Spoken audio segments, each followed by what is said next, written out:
kids. Okay. Hi, Marlon. Hello.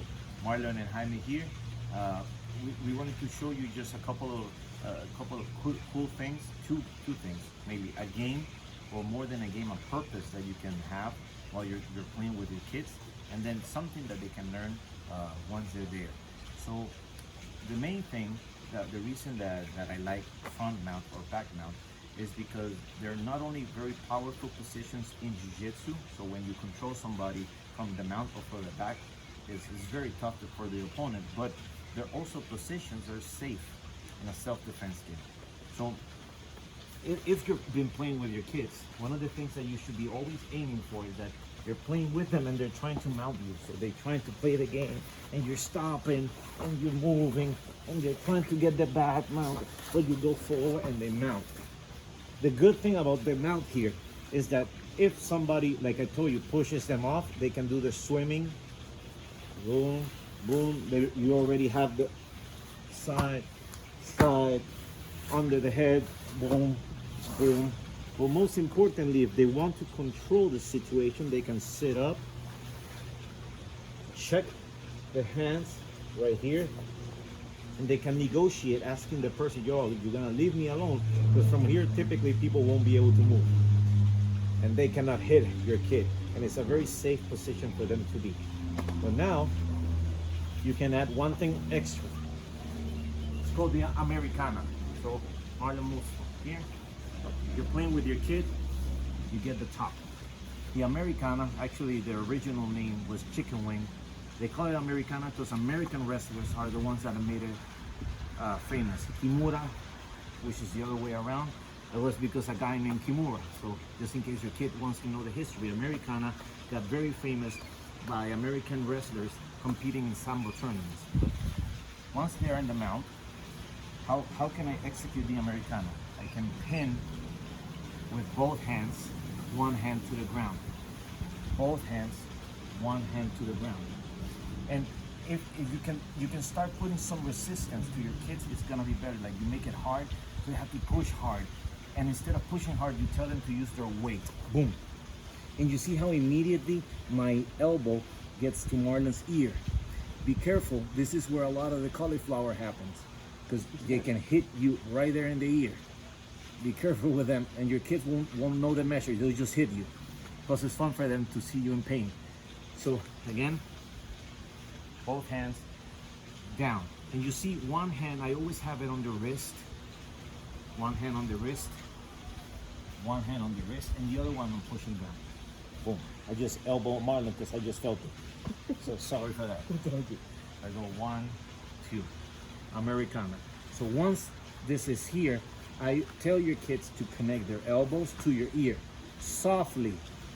Because if not, they'll do boom. They just whack you. When I used to teach this move back in Puerto Rico, I used to call it motorcycle or motorita. The reason is I tell them to boom, like accelerate the motorcycle. When they do, this elbow lift a little. Lift, and you pass the hand under. And you see how my hand passes under? Grabs my wrist. Grabs my wrist. If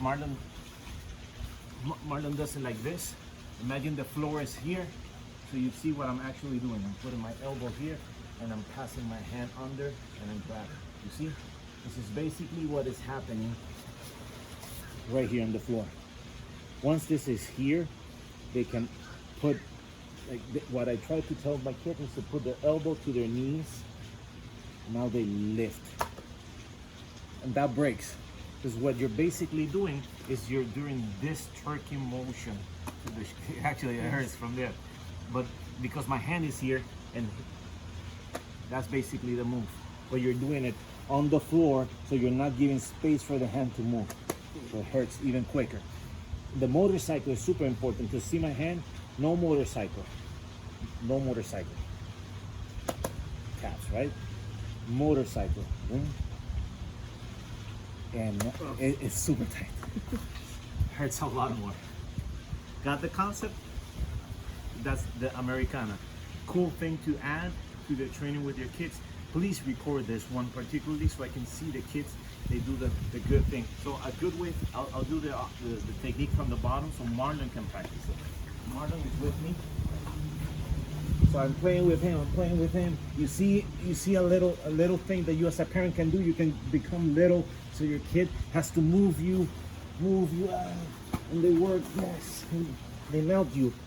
You train the moving aside, etc. You lift, swim, and now you allow them to grab one hand and pin it to the ground. Resistance, power.